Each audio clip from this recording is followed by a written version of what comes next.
So hi friends, welcome to our channel. Friends, మనకి Andhra Pradesh government నుంచి ఎటువంటి రాత పరీక్షలు అనేవి లేకుండా పర్మనెంట్ అసిస్టెంట్ లెవెల్ జాబ్స్కి సంబంధించి ఈ యొక్క జాబ్ నోటిఫికేషన్ అనేది రిలీజ్ చేయడం జరిగింది. ఈ యొక్క పోస్ట్లకి ఓన్లీ మీరు 10th క్లాస్ అనేది పాస్ అయితే సరిపోతుంది గైస్. ఈ యొక్క జాబ్స్కి మనము అప్లై అనేది చేసుకోవచ్చు. ఎలాంటి ఎక్స్పీరియన్స్ అనేది కూడా ఉండాల్సినటువంటి అవసరం అయితే లేదు. ఈ విధంగా ఈ యొక్క నోటిఫికేషన్కి సంబంధించి కంప్లీట్ డీటెయిల్స్తో పాటు అప్లికేషన్ ప్రాసెస్ అనేది కూడా చెప్తాను కాబట్టి స్కిప్ చేయకుండా ఎండ్ వరకు చూసేసి ఈ యొక్క రిక్రూట్మెంట్కి అప్లై అనేది చేసుకోండి. ఫస్ట్ టైం మన ఛానల్ని విజిట్ చేస్తున్నట్లయితే కనుక సబ్స్క్రైబ్ అయితే చేసుకుని బెల్ ఐకాన్ కూడా యాక్టివేట్ చేసి పెట్టుకోండి. ఇంకా ఎవరైనా వీడియోని లైక్ చేయనట్లయితే కనుక డెఫినెట్గా వీడియోని లైక్ చేసేటువంటి ప్రయత్నం అయితే చేయండి guys. Okay, let's start the video. First of all ఈ యొక్క పోస్ట్కి సంబంధించి ఇంపార్టెంట్ డేట్స్ విషయానికి వచ్చేట్లయితే కనుక మనకి ఇవాళ నుంచి కూడా అప్లికేషన్ ప్రాసెస్ అనేది స్టార్ట్ కావడం జరిగింది. ఇక లాస్ట్ డేట్ విషయానికి వచ్చేట్లయితే కనుక మార్చ్ 18th వరకు కూడా ఈ యొక్క రిక్రూట్మెంట్కి ఆఫ్లైన్లో అప్లికేషన్స్ అనేవి సబ్మిట్ అయితే చేసుకోవాల్సి అయితే ఉంటుంది. సో ఈ యొక్క నోటిఫికేషన్ ద్వారా మనకి టోటల్గా 8 డిఫరెంట్ టైప్స్ ఆఫ్ వేకెన్సీస్ని రిక్రూట్మెంట్ అనేది చేయడం జరుగుతుంది గైస్.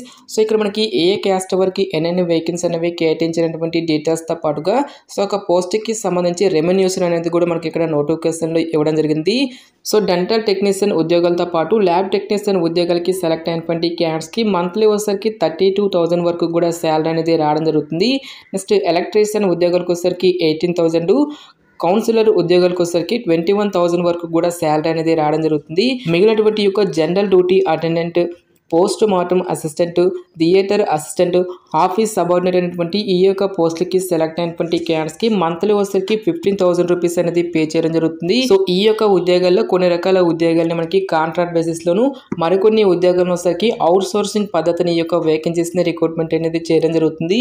టోటల్గా ఇక్కడ మనకి 30 నెంబర్ ఆఫ్ వేకెన్సీస్కి సంబంధించి ఈ యొక్క జాబ్ నోటిఫికేషన్ అనేది రిలీజ్ చేయడం జరిగింది. నెక్స్ట్ ఈ యొక్క నోటిఫికేషన్ ద్వారా భర్తీ చేసినటువంటి ఈ యొక్క పోస్టులకి సంబంధించి అప్లై చేసుకోవడానికి మీకు ఉండాల్సినటువంటి ఏజ్ లిమిట్ విషయానికి వచ్చేటైతే కనుక January 1st, 2025 నాటికి మీకు మినిమం ఏజ్ అనేది 18 ఇయర్స్ అయితే కంప్లీట్ అయి ఉండాలి. జనరల్ అభ్యర్థులు వచ్చేసరికి 42 ఇయర్స్ వరకు కూడా అప్లై అనేది చేసుకోవచ్చు. నెక్స్ట్ మనకి క్యాస్ట్ వరకు కూడా ఏజ్ రిలాక్సేషన్స్ అనేవి ఉంటాయి కాబట్టి SC, ST, OBC, EWS cans వచ్చేసరికి 47 ఇయర్స్ వరకు, పీడబ్ల్యూడీ క్యాన్స్ వచ్చేసరికి 52 ఇయర్స్ వరకు కూడా అప్లై చేసుకోవడానికి ఛాన్స్ అనేది కల్పిస్తూ ఉన్నారు. నెక్స్ట్ ఈ యొక్క పోస్ట్కి సంబంధించి అప్లికేషన్ ప్రాసెస్ విషయానికి వచ్చేట్లయితే కనుక ఓన్లీ ఆఫ్లైన్లోనే అప్లై చేసుకోవాల్సి అయితే ఉంటుంది. అప్లికేషన్ ఫీజుకి సంబంధించిన డీటెయిల్స్ కనుక చూసుకున్నట్లయితే కనుక ఓసీ క్యాన్స్ వచ్చేసరికి 500 rupees, BC, SC, ST, EWS cans ఎవరైతే ఉంటారో ఈ యొక్క క్యాన్స్ వచ్చేసరికి 300 rupees. Only physically handicapped candidates ఎవరైతే ఉంటారో ఈ యొక్క క్యాండిడేట్స్కి అప్లికేషన్ ఫీజు నుంచి మనకి మినహాయింపు అనేది ఇవ్వడం జరిగింది. ఈ యొక్క క్యాండిడేట్స్ అందరూ కూడా ఫ్రీగా అప్లై అనేది చేసుకోవచ్చు గైస్. సో రిమైనింగ్ కేటగిరీకి చెందినటువంటి క్యాండిడేట్స్ అందరూ కూడా ఇక్కడ ఇచ్చేటువంటి ఈ యొక్క అప్లికేషన్ ఫీజు దాన్ని మీరు ఆన్లైన్లో పే చేయాల్సి అయితే ఉంటుంది. సో ఇక్కడ మనకి అప్లికేషన్ ఫీజు అనేది ఏ విధంగా పే చేయాలని చెప్పేసి కొన్ని ఇన్స్ట్రక్షన్స్ అనేవి కూడా ఇవ్వడం జరిగింది. సో ఇక్కడ మనకి అకౌంట్ నెంబర్తో పాటు ఐఎఫ్ఎస్సి కోడ్, ఒక బ్యాంకుకి సంబంధించిన అడ్రస్ అనేది కూడా ఇవ్వడం జరిగింది. సో మీకు దగ్గరలో ఉన్నటువంటి ఏదైనా ఒక యూనియన్ బ్యాంక్ ఆఫ్ ఇండియాకి వెళ్ళి ఇక్కడ ఇచ్చేటువంటి ఈ యొక్క అకౌంట్ నెంబర్కి మీరు ఒక అమౌంట్ అనేది డిపాజిట్ అనేది చేసి ఒక డిపాజిట్కి సంబంధించిన రిసిప్ట్ని కూడా మీరు అప్లికేషన్ ఫామ్తో పాటు కూడా సెండ్ చేసుకోవాల్సి అయితే ఉంటుంది. నెక్స్ట్ ఈ యొక్క పోస్ట్కి సంబంధించి సెలక్షన్ ప్రాసెస్ అనేది ఏ విధంగా ఉంటుంది అని చూసుకున్నట్లయితే కనుక సో ఎటువంటి స్కిల్ టెస్ట్లు కానీ ఎటువంటి రిటర్న్ టెస్ట్లు అంటూ కూడా మనకి ఏమి కూడా కండక్ట్ అయితే చేయరు గైస్. టోటల్గా మనకి 100 మార్క్స్కి సంబంధించి ఈ యొక్క సెలక్షన్ అనేది కంప్లీట్ అయితే చేయడం జరుగుతుంది. 75% ఆఫ్ మార్క్స్ అనేవి మీకు ఎడ్యుకేషనల్ క్వాలిఫికేషన్లో వచ్చేటువంటి మార్క్స్ని బేస్ చేసుకొని అభ్యర్థులను అయితే షార్ట్ లిస్ట్ అయితే చేయడం జరుగుతుంది గైస్. మిగిలినటువంటి యొక్క 50% ఆఫ్ మార్క్స్ అనేవి మీకు సో ప్రీవియస్గా మీరు ఏదైనా కాంట్రాక్ట్ జాబ్స్లో కానీ లేదంటే అవుట్ సోర్సింగ్ బేసిస్లో ఏమైనా వర్క్ చేసినట్లయితే కనుక సో దానికి రిలేటెడ్గా మనకి ఈ యొక్క మార్క్స్ అనేవి మనకి యాడ్ చేయడం జరుగుతుంది.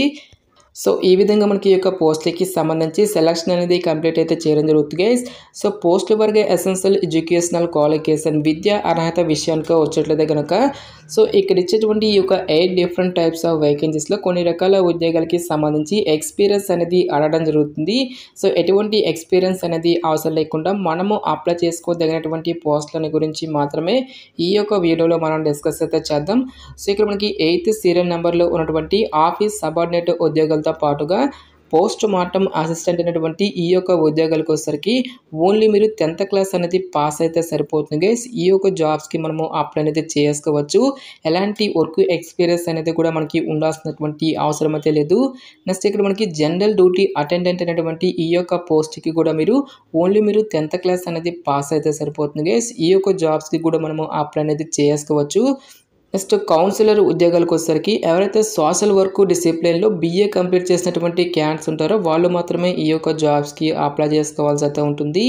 నెక్స్ట్ ఎలక్ట్రీషియన్ జాబ్స్కి వచ్చేసరికి 10th క్లాస్ క్వాలిఫికేషన్తో పాటుగా ఎలక్ట్రికల్ డిపార్ట్మెంట్లో ఎవరైతే డిప్లొమా ఆర్ ITI అనేది చేసినటువంటి క్యాండిడేట్స్ ఉంటారో ఆ యొక్క క్యాండిడేట్స్ మాత్రమే ఈ యొక్క జాబ్స్కి అప్లై చేసుకోవాల్సి అయితే ఉంటుంది.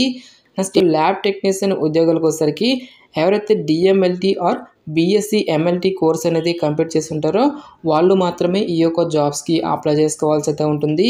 ఫైనల్గా మనకి డెంటల్ టెక్నీషియన్ ఉద్యోగాలకు వచ్చేసరికి సో మరి ఇంటర్మీడియట్తో పాటుగా డెంటల్ మెకానిక్ కోర్స్ అనేది కూడా ఎవరైతే కంప్లీట్ చేసి ఉంటారో వాళ్ళందరూ కూడా ఈ యొక్క జాబ్స్కి అప్లై అనేది చేసుకోవచ్చు.